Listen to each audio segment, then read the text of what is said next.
Hi అండి. ఉల్లి కారం పాలకూర ఫ్రై అండి.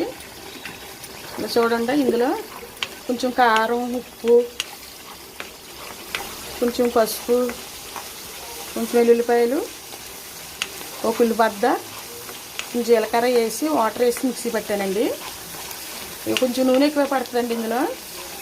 దీన్ని కొంచెం ఇలా నూనెలో మగ్గనిచ్చేయాలండి. మగ్గనిచ్చిన తర్వాత తోటకూర కోసుకోవాలండి చిన్న చిన్న ముక్కల కింద. సారీ అండి, పాలకూర అండి, ఇది తోటకూర కాదు.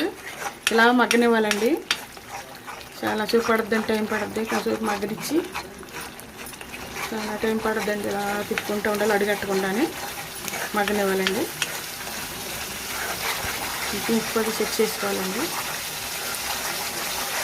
సెట్ చేస్తానండి. ఉప్పు తగ్గిందండి, ఇది సాల్ట్ వేస్తాను.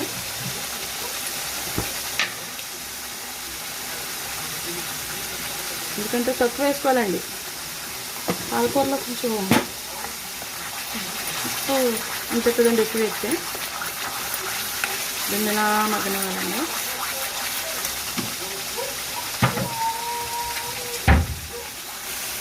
చూడండి, ఇప్పుడు బాగా మగ్గిందండి. పాలకూర వేయాలి. పాలకూర వేసి పాలకూర మగ్గే వరకు కూడా కొంచెం తిప్పుకుంటూ ఉండాలండి.